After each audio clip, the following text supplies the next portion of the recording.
So hello everyone, it's great to be here. If we could start by just going around and saying your name if you're with a nonprofit organization, and then maybe just briefly if you have any experience with grants.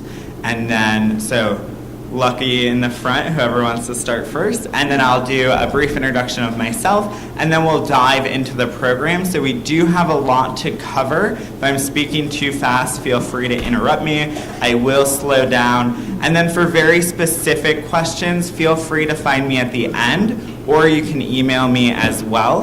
I'd rather that we get all the basic information out of the way and I can cover those very specific questions that are pertinent to you or your organization afterwards.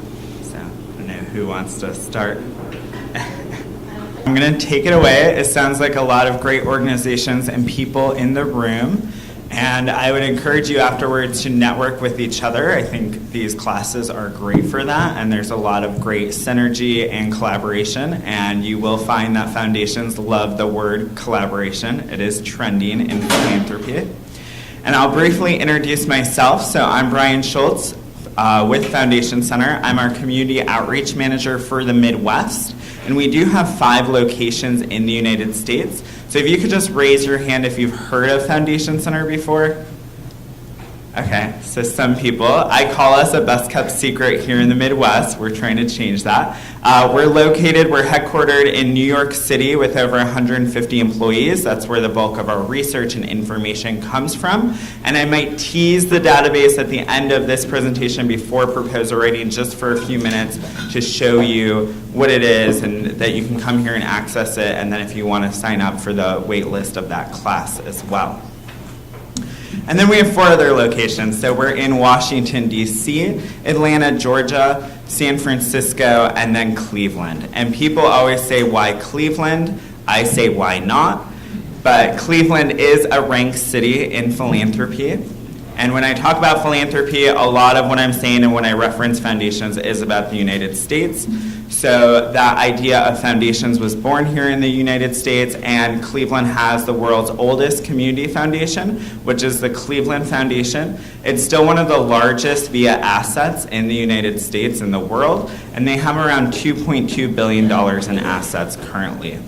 Because of that idea and because the Cleveland Foundation was founded, we do have numerous foundations.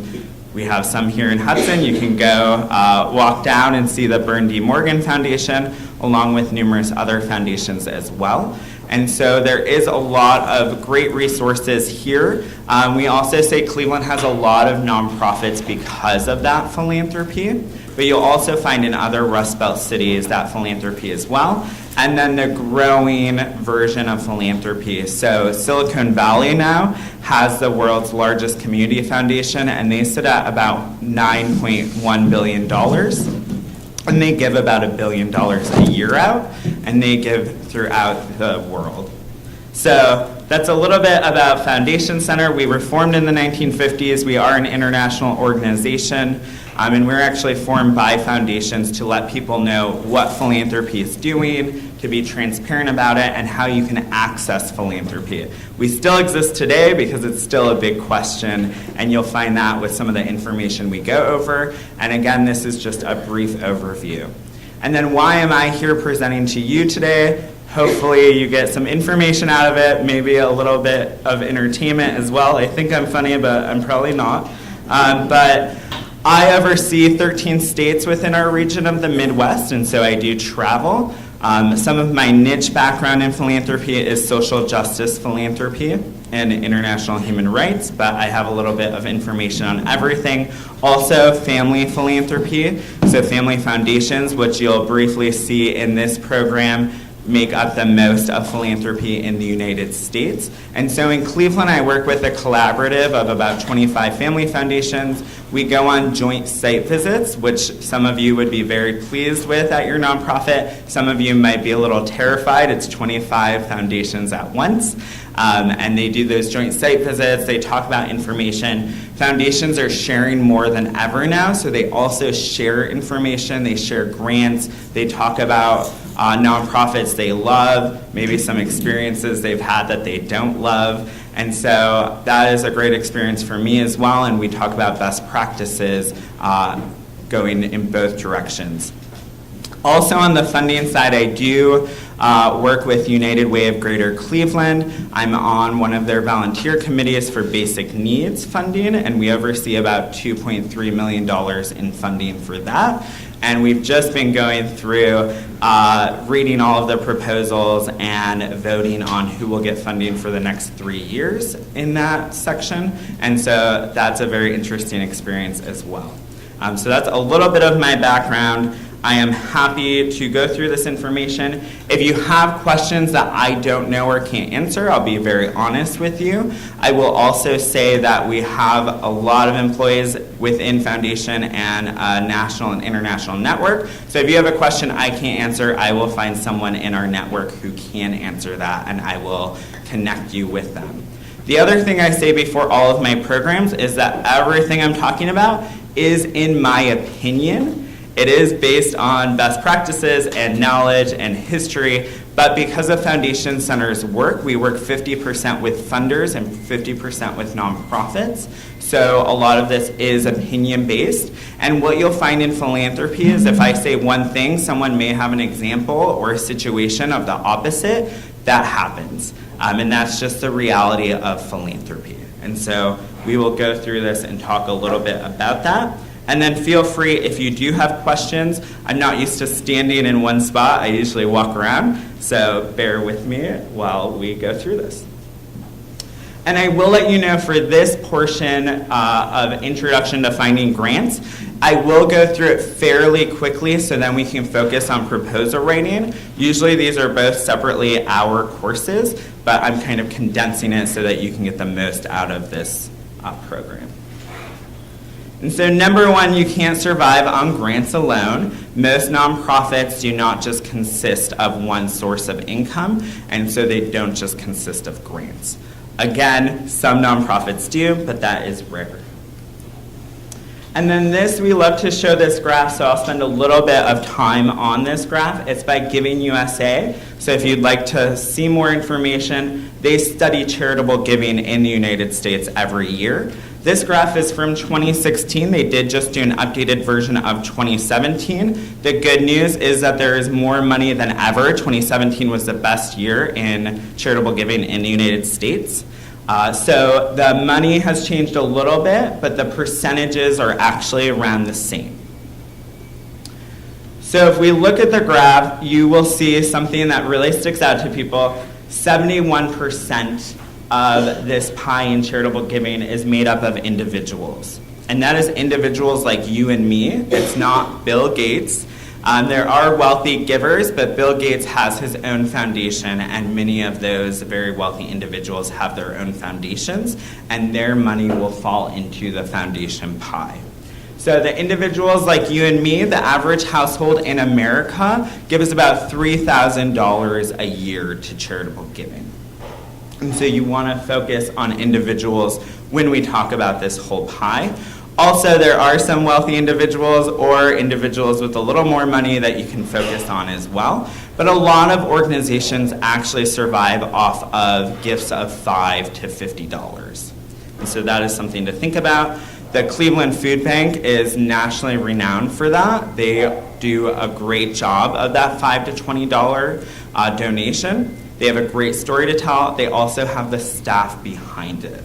And so that's something to think about too. It can take a lot of work for individuals. The other thing I will say about individual giving in the United States is that Americans think they are more charitable than they actually are. So might be a surprise, might not be. But when this study is done every year, they also survey some Americans, and they look at their charitable giving compared to how they rank and rate themselves. And Americans do just think they are very charitable, more than their actual donations or even the time they spend volunteering. So that's just one thing you want to know when you're talking to people. And a lot of the great information that I'm giving you about individuals also can go in that foundation side, because people run foundations and people work in all aspects of philanthropy. And so you will find that.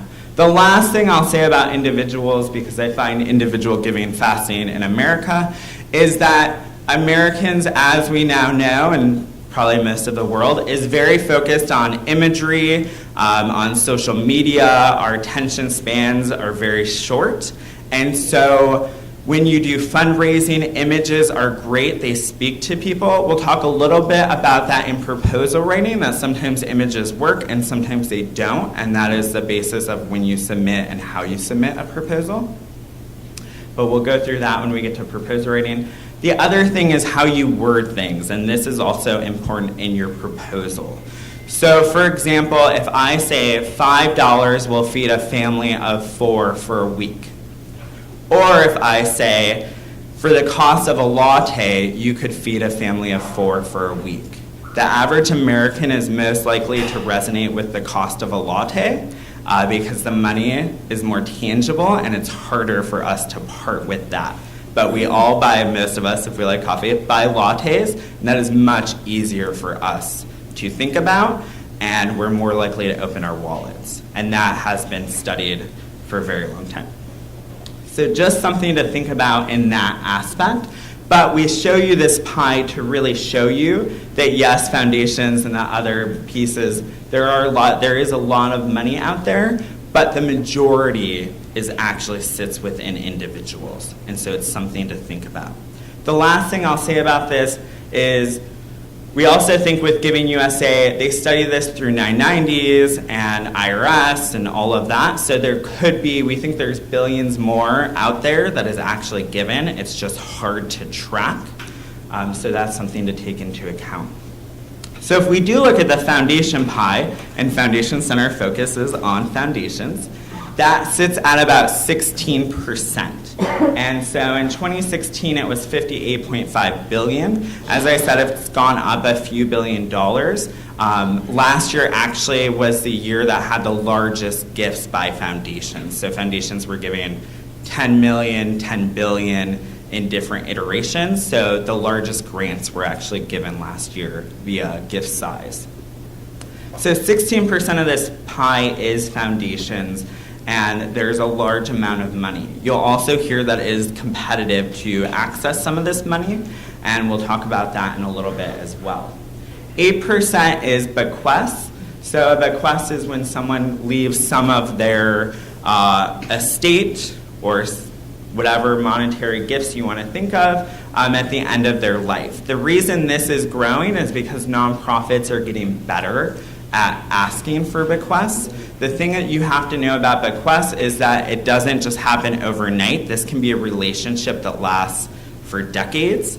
The other thing that makes some nonprofits nervous is that I could say I'm giving you 50% of my estate, and it could be a lot of money and you're very excited, but maybe I lived a lot longer than I thought I was going to. I decided to travel a lot more than I had planned, and so at the end, my money is a lot less than we all expected. So that does happen.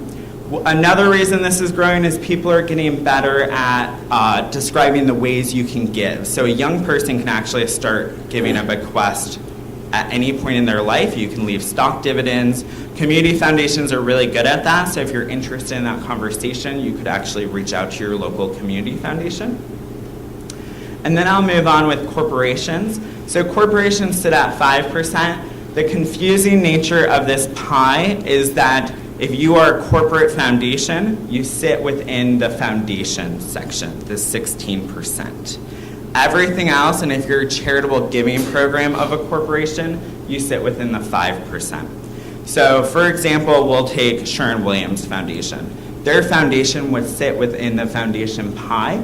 Sherwin-Williams gives money through other ways. So if their marketing department is doing a sponsorship, it would be in that 5%.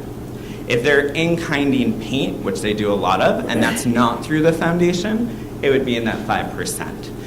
Other departments can also give money. So Sherwin-Williams is focused on STEM and STEAM, and so they can give money through that as well in their engineering or other departments.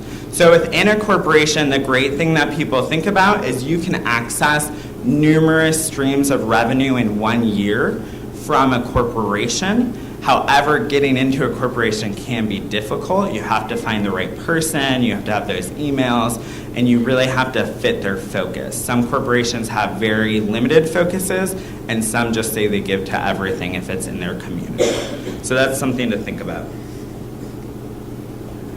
And then number 2, not all foundations are alike. So there are numerous foundations. There are over 3,800 foundations in Ohio alone, and they only follow a few rules by the IRS, so they can be very different. Another reason Foundation Center exists. So we'll briefly focus on the types of foundations. So private foundations make up the majority of foundations in the United States, and the majority of those are independent, which we also consider family foundations. Then you have the company-sponsored foundations, so we've talked about those, and then operating foundations. So if you're looking for funding, most likely you'll stay away from operating foundations. Those are foundations or organizations that fund themselves. So the Cleveland Museum of Art has a foundation. That money is raised and then funds itself. However, sometimes operating foundations do give out small grants for murals, for the community, fellowships, internships, things like that. So it might make sense for you, but the majority of people and organizations will stay away from operating foundations. And then number 3, which excites everyone, foundations must give away money. So they do follow 2 main rules from the IRS in the United States. One is that they must give away some of their money, or they are actually fined by the IRS. So they do like to give away money. It's 5% of their overall assets per year. And you'll find that most foundations stay within 5 to 8%. Then we have something that is newer called spend down foundations. So they will give out all of the assets they have within their lifetime. So those sometimes sit at 20 to 30% per year that they're giving out. So it really is dependent on the foundation. The other rule that you should know about foundations is that they have to give to 501c3 statuses, so nonprofits. There are some differences in that. They can give to individuals, they can give scholarships, prizes, awards, but family foundations have a much harder time giving directly to individuals. The reason for that is you don't want a foundation giving millions of dollars to a politician, or most of us don't want that. So that is a reason it's set up through the IRS. Other types of grant makers, so direct corporate giving programs. If you're a corporation, you don't have a foundation. The reason for that is foundations do follow some rules. So corporations can actually decide to set up a giving program, and they don't have to specifically give out a set amount of money per year. So if you're having a bad fiscal year, you really don't have to give out much money if you don't want to. If you're having a really terrific year, maybe your corporation wants to give out more money. And so those are direct corporate giving programs. You'll see in our database, usually for assets and giving size, we say not available. And that does not mean they do not have money. Some of them give out a lot of money. It means they're very hard to track the amount of money they give. So one example of a direct corporate giving program is Abercrombie & Fitch. They are headquartered in Columbus, Ohio. They only give pretty much in Ohio, and they give to youth and educational initiatives. And then grant-making public charities. A lot of you are probably familiar with these. These are your community foundations, and we have a lot of them in Ohio in our different communities.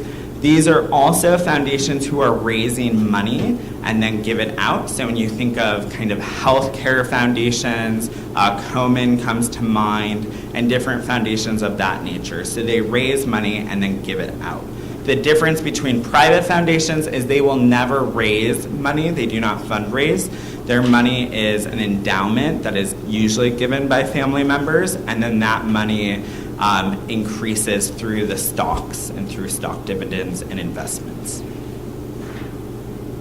And so then funder motivations. Private foundations, majority of them will be family foundations. 85% of philanthropy consists of family foundations. That's important to note because a lot of times you are talking to family members or you're talking to employees that have the family in mind and their goals and why they left that money. And so they want to fulfill their philanthropic goals, whatever those may be, while supporting a variety of issues through an objective process. Corporations tend to focus more on branding, visibility, and corporate social responsibility. So they may want their name out there more. There might be a reason that they're looking to partner with you. They might want it branded, whereas you'll find some family foundations do not want their names on anything because they actually don't want more people asking them for money. And then other family foundations, you can note that there are numerous names on numerous buildings as well.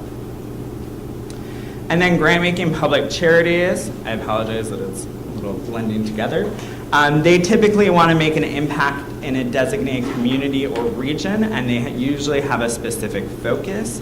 If you're a community foundation, your focus is your geography. So the Cleveland Foundation only gives in Cuyahoga, Lake, and Jaga counties. The Akron Community Foundation gives in Summit County. The difference is if you wanted to access that money, say that you are a nonprofit in Summit County, but 40% of the people visiting your nonprofit are from Cuyahoga County, you can make a case with data to the Cleveland Foundation that they should fund a portion of your program because you are having people from one of their counties that they fund. And then we'll talk a little bit about this in proposal writing, that grant writing is never about the need of your organization. So what I find a lot is that people always talk about what they need. We need to keep the lights on, we need to fund our salaries, we need this, we need that. That is great, we all need that. And it's a very important and real thing to think about. But when you're talking to someone, not only an individual, but funders, you want to talk about what does the community need and how are you helping that need and how are you progressing it. So it's not about the need of your organization, it's truly about the need of the community. And you'll see that a lot of nonprofits who are very good at raising money, it's because they know how to talk about it. And then credibility, foundations will ask you, are you a legal nonprofit? Do you have a compelling mission that's compatible with their needs? Do you have strong leadership? Sometimes nonprofit or foundations will want resumes. They want to see who the leaders are.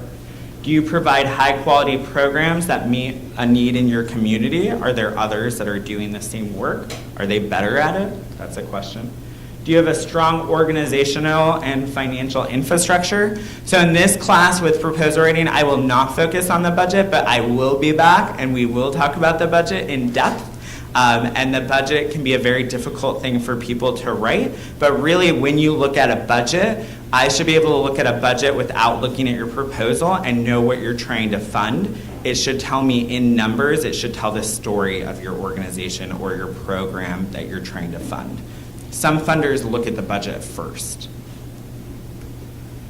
So do your homework. This is where I will briefly just show the database just to kind of tease everyone, and then you can come back or you can use it here at the Hudson Library. But doing your research is really an important aspect. It's an aspect that some people don't spend the time on, and that is why nonprofits will face more rejections because you're approaching the wrong funders. The one-size-fits-all approach does not work. So this is kind of within the research. This study was actually done where 100 proposals were sent out, cold proposals, just like if you know cold sales calls, to over 100 foundations to see how many would actually be funded compared with if you did the research and you wrote a nice introduction and conclusion and you knew that funder matched your interest. Say 10 proposals were sent out. 7 of those were funded or at least were talked about and then maybe funded the next year. Whereas with the 100 that were sent out, numbers did not matter in that case. 1 was funded, the same proposal. So that's where we really talk about that you need to know who you're approaching, how to speak with them. It's just like when you're applying for a job, you tailor your introduction and your conclusion. You're also more likely to get that funding if you're tailoring it to a funder that cares about what you want to be funded and cares about those interests. So that's where we talk about the right match. Asking for the right amount. I will briefly show you in the directory how you can see that and what the right amount is. But if you've never approached a foundation before, you don't have a relationship with a specific foundation, most likely you're not going to ask them for $1 million or even $100,000. Again, there are examples where it happens, and they do fund those. But you're going to approach them at a lower amount. You're also going to know where it fits with them. If I'm a funder that gives $5,000 to $10,000, that's the amount you should request. If I'm a funder who likes bigger requests, if your nonprofit's not set up to receive that amount of money, most likely you wouldn't apply for them. Some corporations like to give very high amounts because they have a low amount of staff focused on corporate giving. And that's also the opposite can be true for some corporations. They like to give small amounts. So it depends, and you want to find the right funder. So you don't need to know someone to get a grant, but it does help. Philanthropy is also always, and I think most aspects of life, are about relationships. So having a relationship can help you get your foot in the door. It doesn't bypass the process. You still have to apply. But we always say, go to your board and have them look at the names of people who work at foundations or on the trustees and say, do you know anyone? And sometimes if you just name a foundation, they might not know that foundation or think they don't know anyone at it. But if you give actual names, they could say, oh, I golf with that person or whatnot.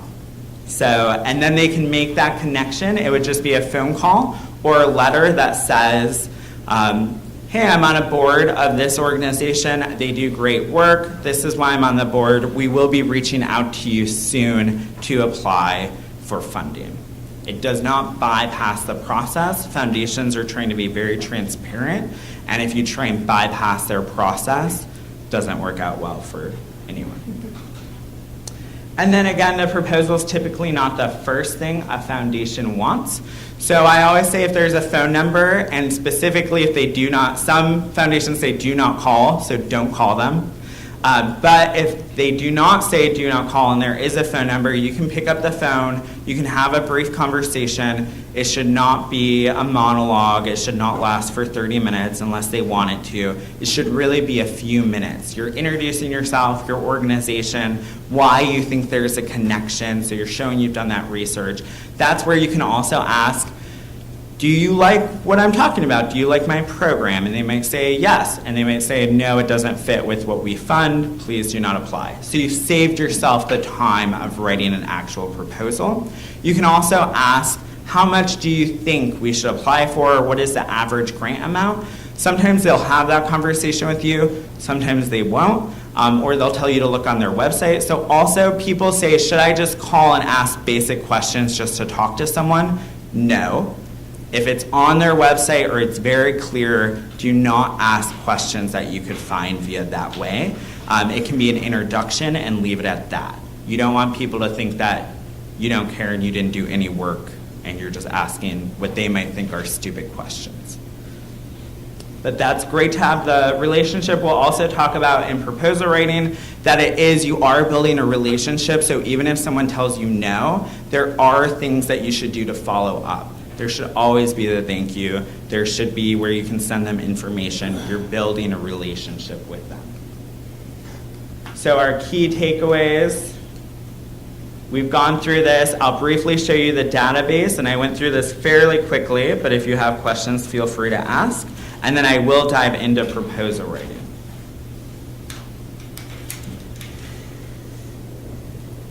So this is our website. I hope everyone can hear me.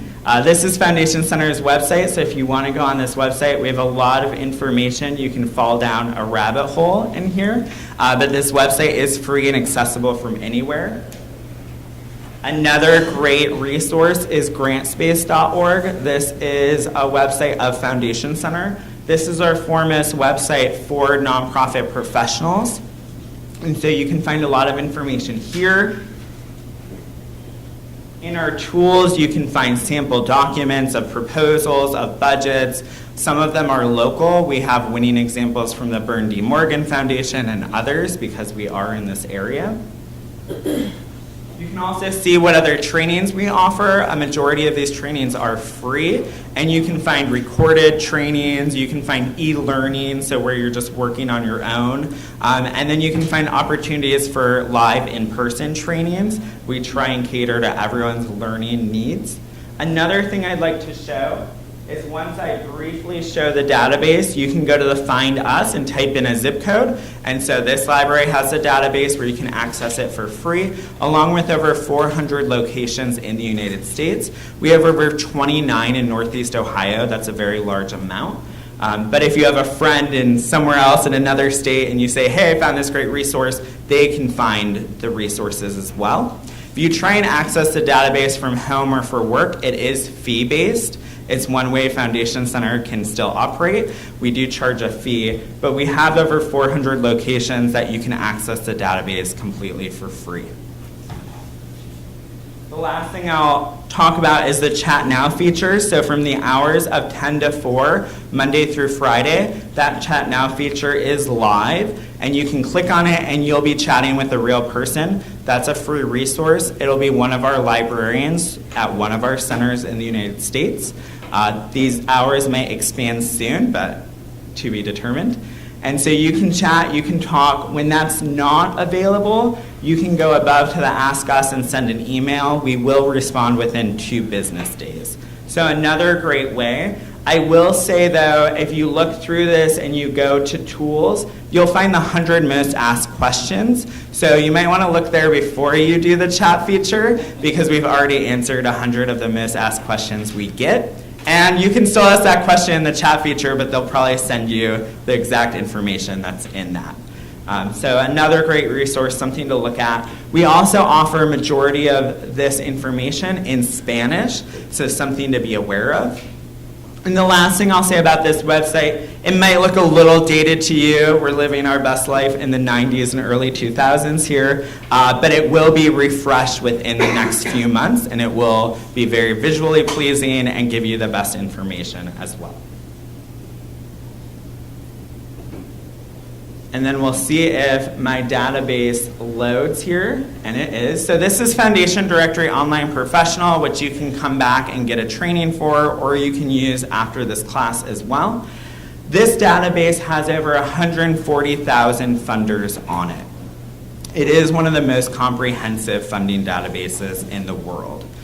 I love it. I'm a little bit biased because this is our database. We do have some comparators who have databases as well, so feel free to look at those, but we offer ours for free at 400 libraries. Also, we are connected with funders, so a lot of our information is there. We've invested a lot in this database. Something you can see is when you show up anywhere, you'll see describe what you're trying to fund. So examples we give you already: ballet school in New York City, animal shelter in Portland, food pantry in Dallas. And you can say if you want to include federal funders or not. I usually don't include them in my first search because they can skew a search with the majority of money that they give. Also, federal funding is drastically changing, so something to think about. I'm going to do a quick search, and then I'm just going to go into proposal writing. But what I'll do is arts in Ohio.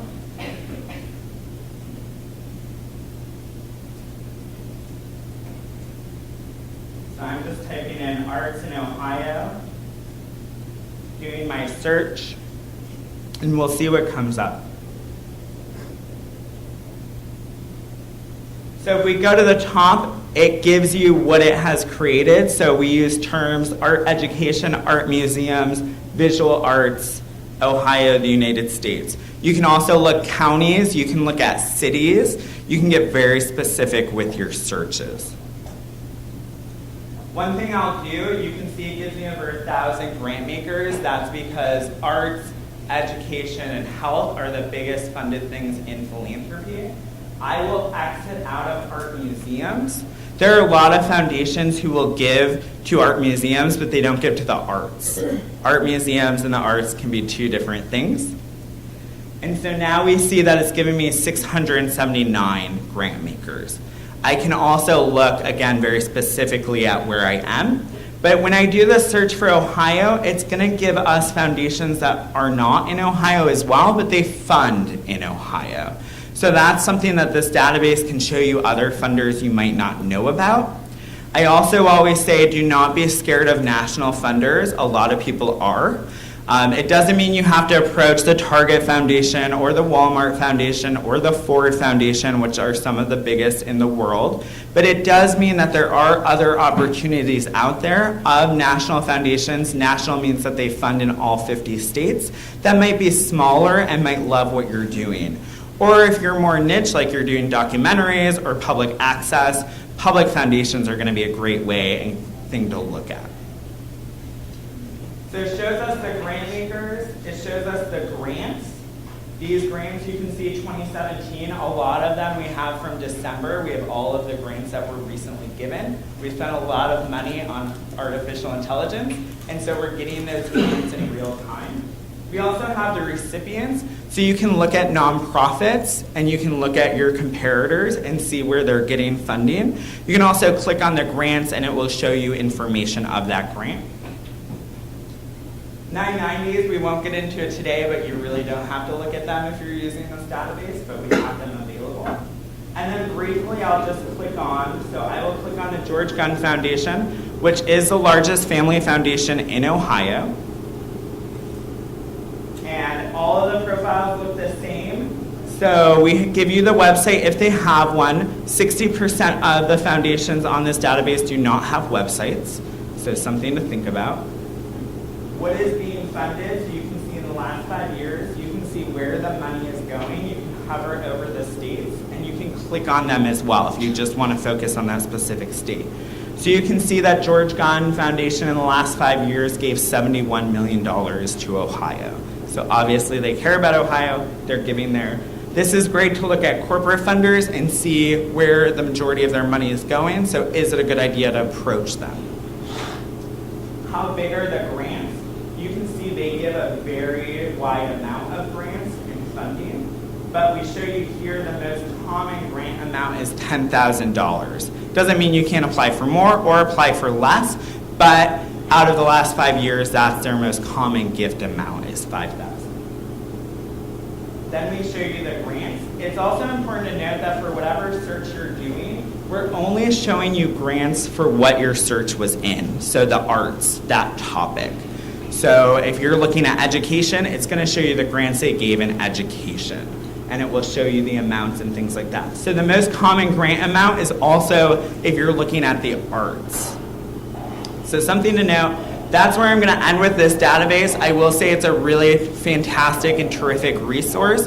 And for all of you that are looking at grant writers or you're looking to be a grant writer, if you don't use this database or a similar database, there are other databases out there, and someone asks you, how do you find grants? And you just say Google, then something is wrong there, something's missing. Because as I said, 60% of the foundations on this database do not have websites, so you wouldn't find them through Google. So great resource, please look at it when you get a chance. There's a lot you can find here. And then I will go into probably what most people came here for, which is proposal writing. The great thing about doing briefly on Introduction to Finding Grants is we've covered some of the basics and bases of this. So now you can kind of dive into this. I know you all have the handout on proposal writing as well. And so what we will cover, it's the basic components of writing. Again, this is not a cover-all. It's just a short class to kind of get you started. Something I will say, a lot of you said you don't have a background in grant writing, you've never written a grant before, or you don't know why your boss might have asked you, but you have writing experience. This is not a favorite statement I make of a lot of people, but I still make it. I think anyone can write a grant and be successful. That's my statement. That's my opinion. A lot of it is following a template. So if you are a great writer, great for you. There's more benefit and it's easier for you to do. But you follow a template, you put in the information, and anyone can do that, I think. But again, it takes time. So some people don't have the time. It takes research, and it takes patience at the end of the day. So we'll go through a little bit of that. But if you all want to try your hand at it, some people are very successful and some people are not, but I think anyone can write a proposal. Obviously, there are people who are very good at it and they make a lot of money. You'll find that grant writers at universities like Harvard can make over $2 million a year because it is a skill. So I'm not saying it's not a skill, but I think we can all try our hand at grant writing. Okay, so I will take you through the proposal writing process.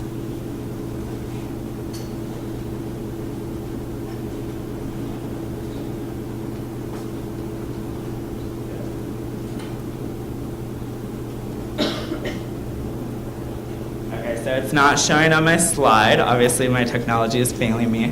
But if you look at your handout, it actually goes through the aspects of what the process consists of. And this slide just would show you the overall process, but we actually break it down in each step. So I will talk about it in each step. We don't have to worry about this slide. Ignore it. So the first step that we were talking about is planning. And we call this the most important step and aspect because you want to know who you're applying to.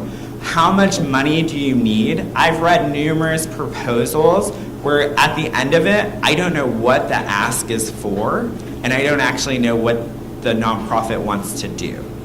You don't want to leave a reader with that because I'm most likely not going to want to give you my money.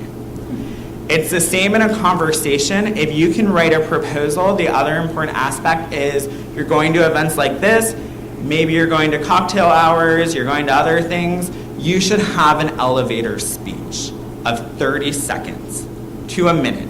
So if you get stuck in an elevator with a funder and they say, hey, what do you do? I'd love to hear about it. 30 seconds, you're starting from the 16th floor to the first floor. Can you tell me? And I will say in the building I work in, there are over 40 foundations. So in some buildings, the likelihood of getting stuck in an elevator with someone or a funder is higher. So you want to be able to tell your story and you want to do it in a concise way. It's the same thing with the phone call. I say that because you can write a proposal or you could talk to someone and say, I'm writing a proposal, and they might want to hear your pitch. And you never know who you're talking to, what connections they have, how they could help you. So with this and with the planning, it's also important to think about what is your 30-second pitch. Write that down and let it guide your project and your proposal. So how much money do you think you need? And you can do it in two aspects. In the dream world, how much money could you get for this project and everything would be wonderful and you could do every aspect? In the not dream world, what is the basic amount of money that you could do this project at? So you want to have both of those ideas. A lot of times maybe your project will cost you $100,000, but a funder says, I'll give you $80,000, and you don't get any other funding. Most likely you can scale that. So then you're just telling the funder what you can do with $80,000. They don't get everything because they're not giving you the whole budget, but you can scale your project. Maybe you're impacting less people. Maybe your documentary is a half an hour shorter. I don't know. But usually projects can be scaled, so you want to think about that. So research, finding the right fit. So that's where you can use the database. You can kind of dig in, read the profiles. I didn't show you all the information, but there's a lot of information in each profile. So you can know if that funder is interested, first of all. You can also see what they fund. So we looked at the arts. So I could look at each funder and look at grants and what do they fund. The other thing I would like to say with research is some funders will really stick out. Like they love visual arts, I'm in visual arts, that's what I want funded. Some might not make as much of the fit in your mind. Maybe they mostly fund healthcare, but they do fund aspects of the art in healthcare. And so maybe your program, you're bringing the arts into hospitals. You can make that connection. And that is happening more and more. Funders are realizing everything intersects and there can be a connection. The two things you want to focus on when you're writing a proposal in that way, you're focusing on what they love and what they fund the most. We tend to focus on, if we're thinking about the arts, our whole proposal is just the arts. You still have to focus on what they want to fund, and you have to make it make sense to them. So I've read a lot of proposals where people are using huge words, they're using acronyms, and they're not writing out what the acronym actually means. They're just writing all this stuff because they want to sound super intelligent. Some funders might be reading 20 proposals in one day or one sitting. I have a funder I know that says if they have to look on Google more than 3 times for your proposal, not the likelihood of funding, but the likelihood of them loving you goes down less and less because you're making them look up things that they shouldn't have to look up. You don't want to hurt anyone's brain with your proposal. So actually, proposals should be simple. You should be able to read it. It should be connect everything. And you don't have to use a ton of huge words. Because the other thing you have to think about is that funder may not be an expert at what you want funded. But they're happy to help, or they might want to give money to it. They might not be an expert in that field. So you still have to make it readable. That can be harder for medical research and medical things, and sometimes those proposals will be longer and you will find experts. The other thing that you want to think about too is that they could be an expert in what you're doing. But anyone should read it, because a lot of times proposal or program staff, they're not the only ones reading that proposal. Sometimes it's going up to their boss, who might be a director. Then their boss, it's going to the board of trustees, who are the real people who will decide at the end of the day if it is being funded or not. The program officer and everyone else is making the best case. They might be cutting your proposal down into 2 paragraphs, and the board of trustees will read those 2 paragraphs. So you want to make it as easy for everybody that they can read it, they can edit it down, and it can move on to the next person. So that's something I say, not only this is the whole aspect of proposal writing, but it does fit in that research aspect as well. So then the actual writing portion. On average, how long do you think, we'll do hours, it would take to physically write your proposal? And I have the national average. It can be a little bit of a trick question because it does depend. It obviously differs if you're a first-time writer, you've never done a proposal before, or if you do numerous proposals, or you have your template. But what do we think, if I can have any guesses on what the national average is? Yes? 20 hours. 20 hours. Any other guesses? That's a good guess, by the way. Okay, no. So it is 40 hours is the national average. But again, that depends. So you have all of the information, the budget, things like that done, your financial information, the supporting documents. Do you have a template? Have you written proposals before? Because again, if it's for the same project, you're changing the introduction and conclusion. You're not changing the whole proposal, because most proposals for a project you'll submit to 5 to 10 funders. It's very rare that one funder will completely fund a project. It does happen, especially if it's smaller. If not, you're going to be submitting that project to multiple funders. You're changing the introduction and the conclusion. You're not changing the rest really of that proposal, because it should be the same thing and the same idea. You're not pitching different funders on what you think they want to fund the same exact project. Because again, those funders do talk, and they will talk to each other about it. And that has happened before. So the writing aspect can take 40 hours. And then we'll talk about, a lot of times people need a grant within 2 weeks. Don't we all? It's most likely not going to happen. So what is the average, you think, from when you submit the grant or the proposal to when you would actually get a check in hand? How many months would that take? Any guesses? Yes? 6. 6 months. That is a great guess. Yes? 9 months. 9 months. So the average is 6 months to a year from when it's submitted to when you get the check.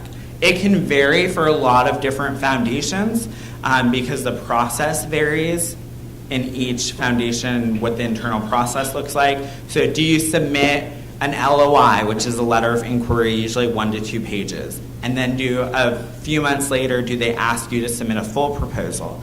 Then you submit the full proposal and they read it. Then someone's editing your proposal down to send to someone else.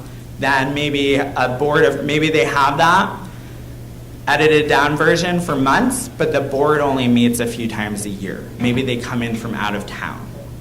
Then they make the decision. Then who knows, maybe you get the check within a week. Some places are very fast. Maybe it takes a very long time to then get the check in hand. So it does depend. There are also, when I say that, there are funders where you may submit a proposal and have that check in less than a month. That is rare, but there are funders who can turn it around very quickly. And you're in Summit County, the Knight Foundation can turn around money a little bit faster than some foundations if it's of a smaller amount. Kyle, who's the program director of Knight for Summit County, he has the ability to turn that around because the decision making is a little less bureaucratic. If it is, and he said that himself, if it is a very large grant, it's going to take a lot longer because a lot of people have to weigh in on the decision. So then the format. So something to think about is grant makers are moving more towards online formats. Some people love this, yay. Some people hate it. Love or hate, it's a reality. In the past, you would mostly turn in paper proposals. And I have a colleague who tells a story of running to a foundation at 5:05 to get his paper proposal in, and they accepted it. The reality with online formats nowadays is I could tell you I want this proposal on November 5th at 5 p.m. And you do all your work, you're re-editing, rereading it, so at 5:02 p.m. you go on to submit, and you can no longer submit because the magic button disappeared. And they can do that. And some of them will talk to you and say, okay, you can submit it to me. And some of them will say, absolutely not. I told you November 5th at 5 p.m. Come again next year. So that is one thing with online formats. The other thing with online formats is the questions that are asking. Still very similar, but every foundation can create their own online format and create their own questions. So one thing I've encountered, and I've heard a lot as well, is someone might say, how would this grant change our community? Or how would this grant change the world? You have 250 words to write that in. And people are like, how can I write how this will change the world in 250 words? So one thing on defense of funders is I was at a conference where they talked about this. The back end of creating those, usually there's a certain amount of characters or words. You can do 200, 500 characters, and the next option might be 5,000. And most funders don't want 5,000 words for a question. So they do go for the lower amount. It can make it harder.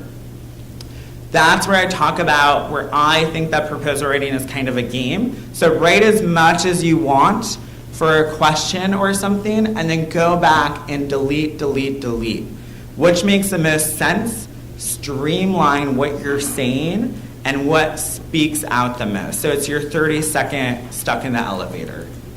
That's what you might have on some of these questions. You have 200 words, you have 150 characters. Some of them are not long. The other thing to think about for online formats is you have this great image. When you print out your proposal, it's so pretty, you use colors, you underline things, whatever. Some of these, when you put them in, you copy and paste them in, all of that formatting goes out the window. And so it doesn't look like that. That's something you want to think about. Sometimes at the end you can upload attachments or you can upload images. The other thing to think about is even if it looks beautiful online, I might be printing it off for 5 other people to read, and I have an old black and white printer, and your image looks horrible or your graph is no longer readable. Something to think about. Because that happens. I've seen it before. The other thing to think about is the great thing that I like about online formats is usually you can embed links. And so you can embed links into what you're writing. And so if I want to click on something that I'm reading and read more about it, if I want to see who cited that source, you can embed that in there. If I want to show you this great mural in Cincinnati that I put one sentence about because I couldn't write more about it, I can embed the link, and if I want to, I can click on it. And so that's why I like online formats and embedding links. Otherwise, if a funder doesn't ask for something, usually don't give it to them. If they didn't want all these videos and they didn't want all these other documents, don't upload them, don't email them separately. Hey, I just thought you want to see this. I spent a year on this video. They most likely don't want to see it because they didn't ask for it. But if you have the video and you can embed the link, if I'm reading it and I want to, I can click on the link and watch your video. But the decision is up to me. So that's where we say always follow the funder's guidelines. Don't give them things they're not asking for. And if you don't have something they are asking for, reach out to them and let them know why. So maybe you don't have a document that they want. You can let them know why, or give them something else that is very similar. So something to think about. If you just leave it out and don't tell them why, they're going to think you just didn't follow directions. And you didn't include it. And I don't really get into government funding, very different world. Government proposals can be 50 to 100 pages. Luckily, a local funder would most likely pass out if you gave them 100 pages. Proposals are usually 5 to 8 pages. But with government grants, if you use the wrong font size, they will throw it out before they even read it. That's a way they whittle down their proposals. So you could have the best proposal ever, but you use the wrong font size or you use the wrong font that they requested, a government funder will just toss it, usually. Local funders and other funders are a little kinder to those types of things and usually don't request what type of font or size. But don't make it size 7 because you want to fit everything in and then no one can read it. So just little tidbits to be aware of. And then this is where we talk about typical proposal elements. Again, it's changing, especially with online, because they're just asking questions. But you have your executive summary, your narrative, statement of need, project description, organization information, conclusion, your budget, which if you want to come back and talk in detail about the budget, come back. And then your supporting materials. The other reason that a proposal can take over 40 hours is depending on the size of your organization. If you're in a big organization, it could be great because you have more resources. But that also means that you have someone you need budget information from, and you need something else from. And so the time can be the emails. You're just waiting and waiting and waiting. So that is something to be aware of. Or if you're a grant writer requesting this information from a nonprofit organization, be aware that not everyone responds to their emails in 5 minutes, which I think we all know, but that is where you want to have the time to be able to get that information ahead of time. Out of these things, this is a trick question, what do you think is the most important? And there are 2, so you can give me one or the other. What are the elements that the funder would look at first? Need. So a lot of people are saying need, people have said executive summary, and people have said budget. So that is great. The statement of need is very important. It is not the most important thing. So 60% of funders say they look at the executive summary first. And that is because it is a summary of the whole proposal. So in a page or 2, I can get an idea of what you actually want funded, how you write, if I like the idea, how much you're asking for. And then if I want to read the rest, or I want to say, this is great, next, I don't have to read the rest of it. Not saying that funders don't read it all. Some do, some don't. So that's just up to each person. Then the other, so 60% do the executive summary, that's what they look at first. 40% of funders look at the budget first before anything else. Some of them want to know, did you ask for way too much and I can't give you that amount, so next. Or can I give you a little bit of it? Or does your budget not make any sense at all and I just don't understand it? Or something I've seen even when I'm reviewing proposals, if you have an other and you say the other is, or miscellaneous, $100,000, you will be surprised at how accurate that actually is, even when I review proposals. No one wants to know miscellaneous 100,000. 500, 1,000, depending on your budget, that's okay to have miscellaneous costs because it happens. Having a miscellaneous cost of a lot of money that is not accounted for does not make anyone happy. So that's something you want to see. The president of Foundation Center used to be a funder for the Ford Foundation. He ran a family foundation in Switzerland. And he said he looked at the budget first. It's the first thing he looked at. He is a numbers person. Some funders are not numbers people. So it ranges as well. In this room, you could have people who love budgets and love numbers, and then you could have some of us who hate them. The other thing you want to think about, I'll get more in depth on it when we talk about the budget, is if you have something, the budget gives you lines and online to give you a narrative of what that means. And so you want to tell me what it means. You want to bridge the divide to me because maybe I'm not a wizard at numbers, or maybe I am. And so you want to give descriptions. The other thing is you include everything. So if I'm a funder and I say, I do not fund laptops, but your project needs laptops, you still include the expense and you include a line for laptops, but you also tell me your funds would not pay for the laptops. So that's something to think about. When should you write the executive summary? Last. So that is when you should write it. And the reason is you are writing the narrative, statement of need, all of that information. The executive summary is summarizing your proposal. So it should be sometimes it's the easiest, sometimes it's the hardest thing to write. But you are writing it last and you're just summarizing. Again, it should be 1 to 2 pages. So if you have 5 pages, cut. The other thing I say about proposal writing, probably one of the biggest tips I could give, is have someone else read it. Someone who doesn't know what your project is about, someone who doesn't know your passion. You could be writing a proposal. Some of us are last minute, so maybe you did it in the last few days. And so in your mind, when you read your proposal, it's the most amazing thing anyone has ever read. And you're immediately going to get funded. But if you give the proposal to someone who doesn't know what you're talking about or is not as passionate about it, and they read it and they say, I actually didn't understand this. You're talking about your project like I know your project.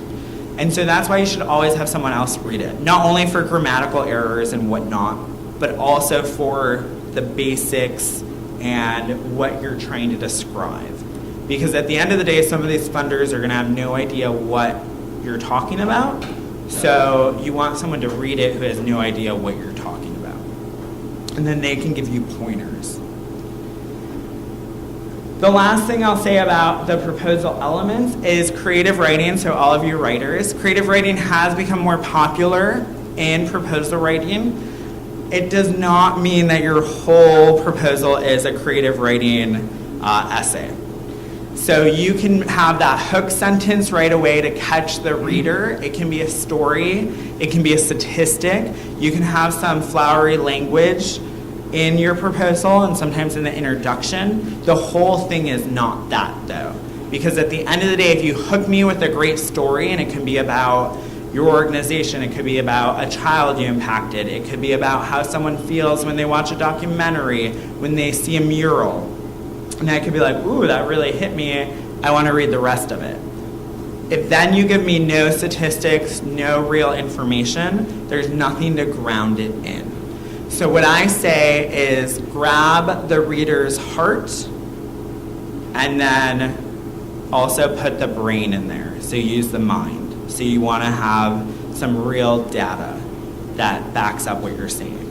There's the opposite, where some people do not like stories and they do not like flowery or creative language, and so all they do when they write something is they just throw in so many statistics.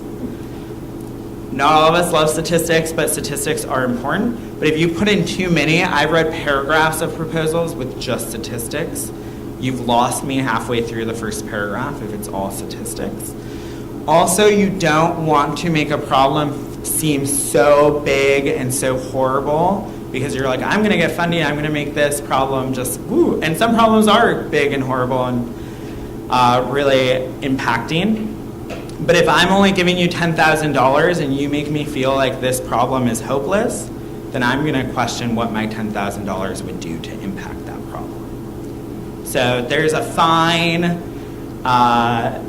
point in doing all of this, and you don't want to oversell it, undersell it.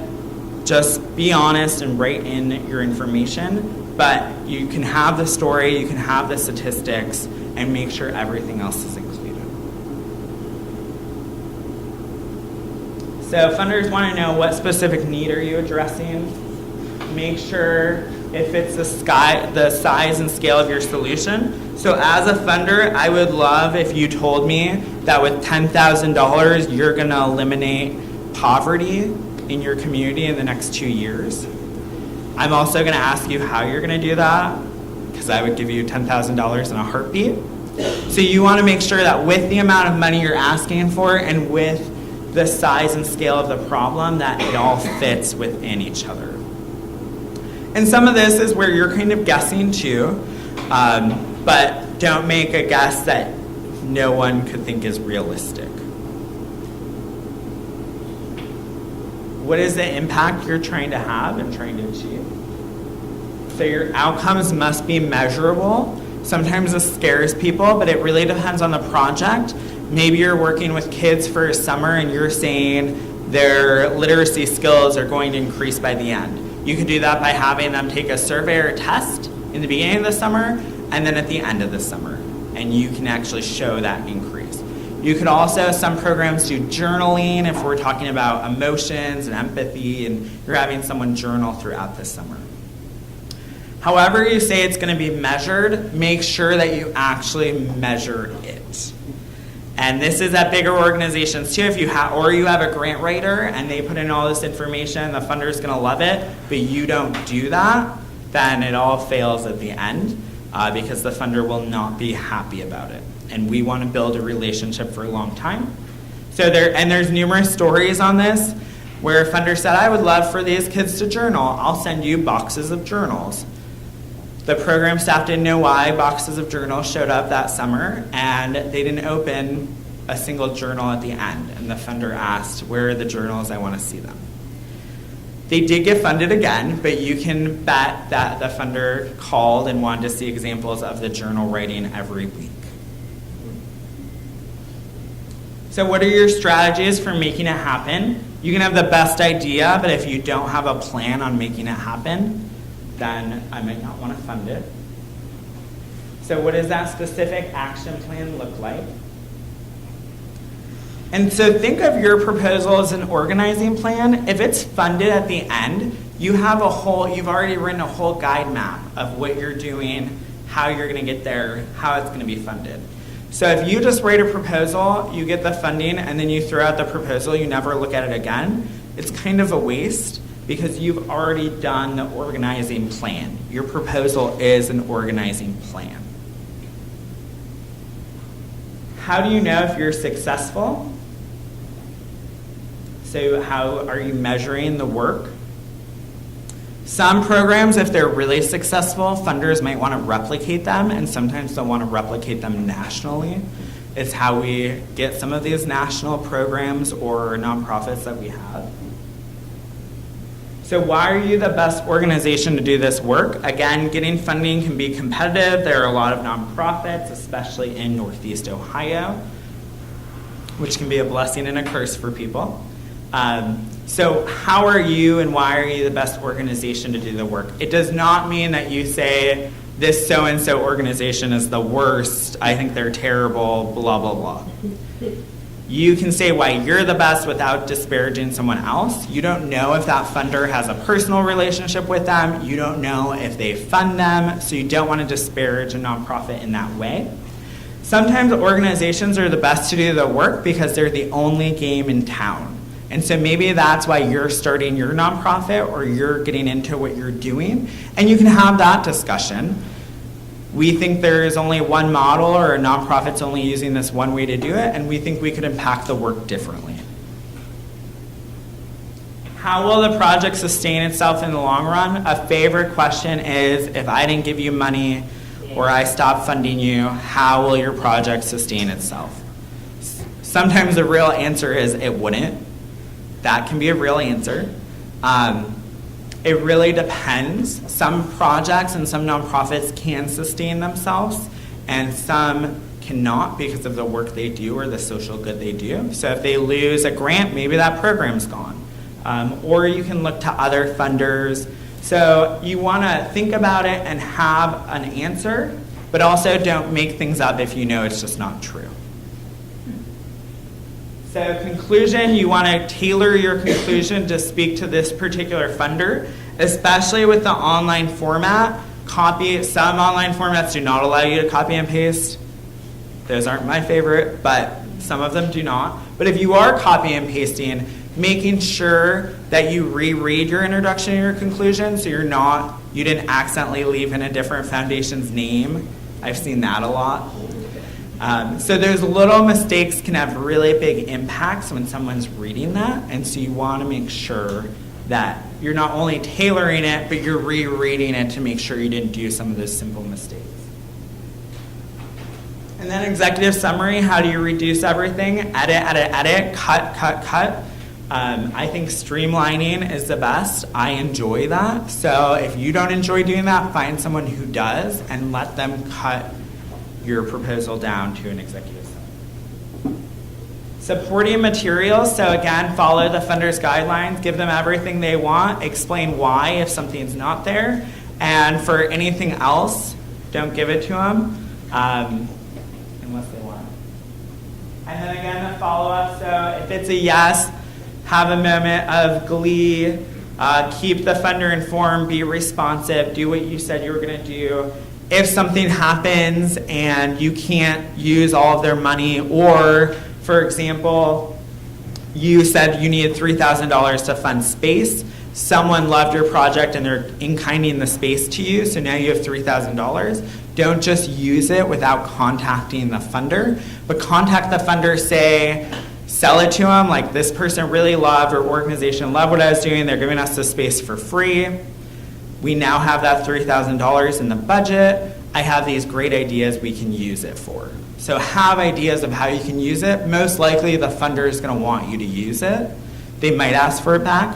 But what you don't want to happen is that you use the money and then at the very end you're telling them, because you have to report to them, that you used it for something else that they didn't approve. If they say no, it's not personal, you can ask why. They can give you a blanket response, or they might actually tell you. You can ask about future funding. About 60% of nonprofits who hear no the first 1 or 2 times do hear yes the next time. And that can be for numerous reasons. The funder didn't know you existed, they didn't have the budget for it. You asked them at the end of the year and they ran out of money. Funders do run out of money.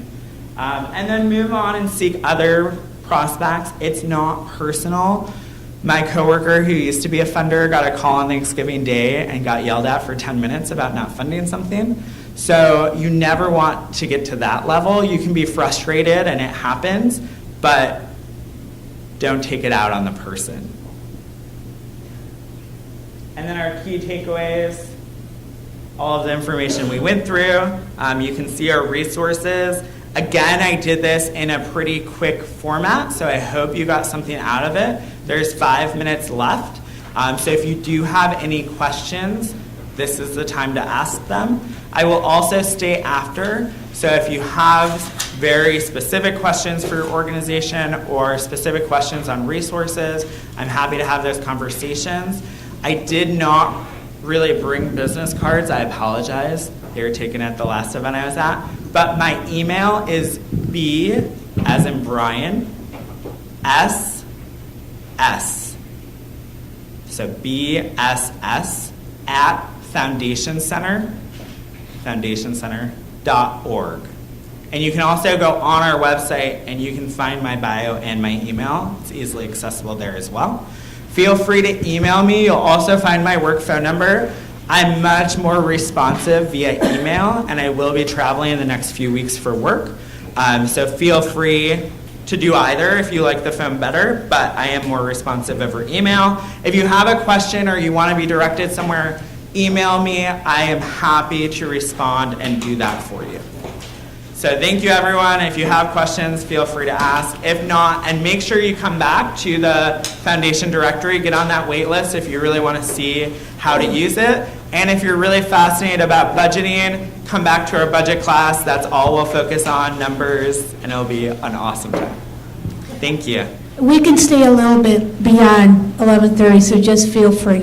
Yep. And if you want to walk out of the room, you will not insult me, so do that as well. Yes.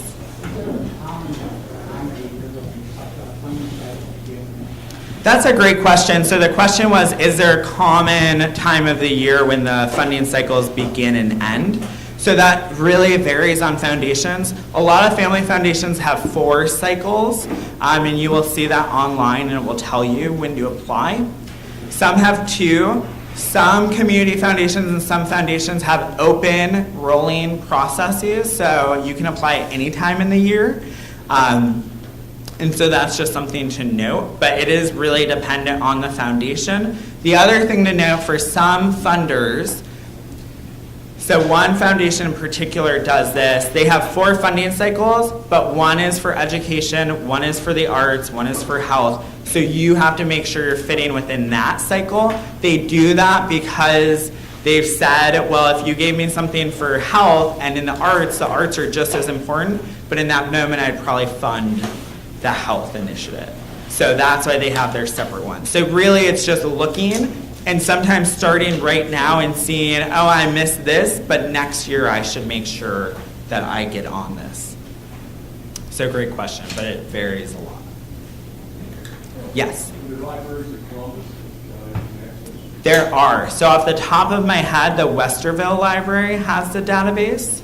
And then the public Columbus Library, the downtown branch, has the database.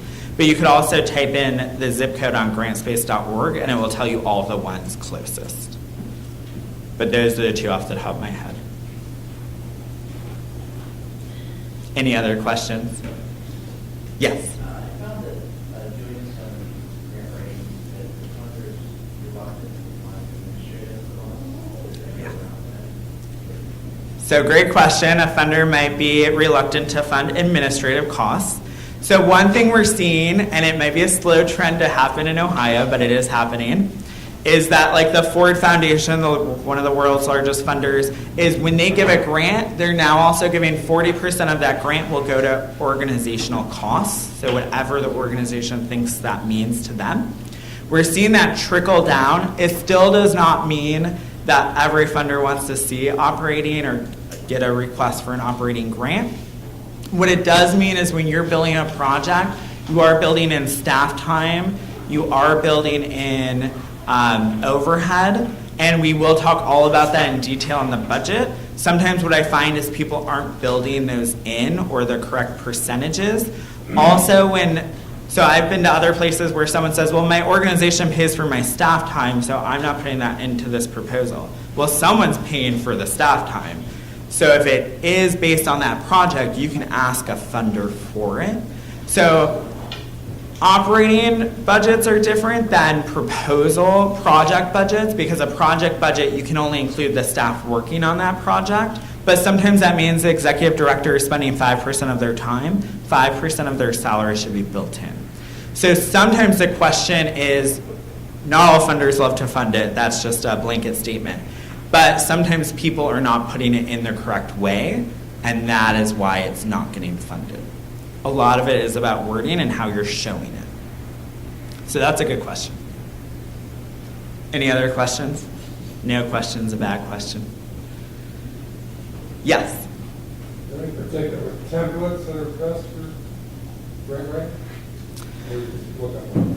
Yeah, so you can look at our tools and some examples. It might vary a little bit depending on the issue. So templates best for grant writing, but if you even Google templates, you'll find a million of them. We have some on our website that we show. Again, though, if it's an online format, that template might go out the window because they're asking questions, but most of the questions are following a specific order. The other thing to think about is always value your time. So if you're applying for a $1,000 grant and that proposal or online format is a lot of work and it's taking you hours and hours, maybe it's not worth it. That's not for me to decide, that's for you to decide. But there are some proposals, the amount of time versus the amount of money they give you is kind of surprising. So that's also hopefully changing. There are some funders, if they give you under $10,000, they don't want a report at the end of the year because they know that nonprofits, they gave you $10,000, magically you spent $10,000. That just doesn't happen, but the reports we see, that's what we're seeing. And I spent 6 hours with 400 family foundations at a conference, and we just talked about the budget. There were CPAs in the room. And so that's what we also talked about, and reasons they funded, reasons people give you a percentage. We fund 15% of overhead. We fund 20%, 19%. Someone asked, the CPA asked, why do you say 18%, 15%? No one really knew. It was just a percentage they said. So there are some things like that too. If you have questions on specific things like that, there might not be a real answer. It's just how it is. Any other questions?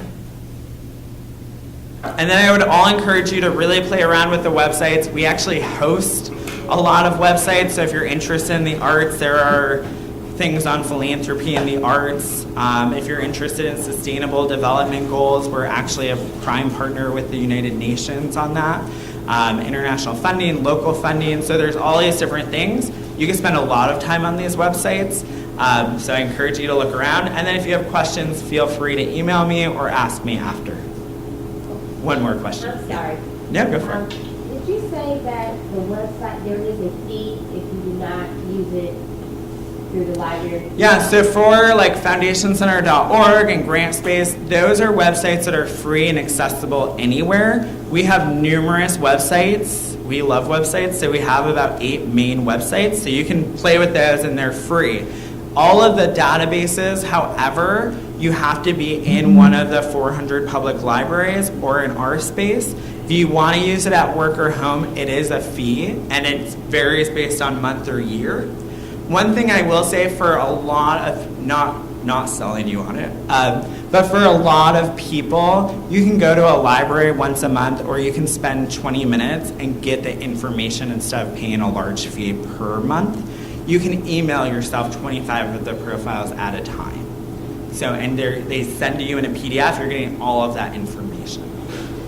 In this area, we have Twinsburg, Hudson, and Athens Summit, plus Cleveland, database. I'm in the Youngstown area. We can look it up. and put it- Yeah, I could look at where the database is. Thank you. Thank you so much for coming Yeah, by. thank you. Back at the end of the month.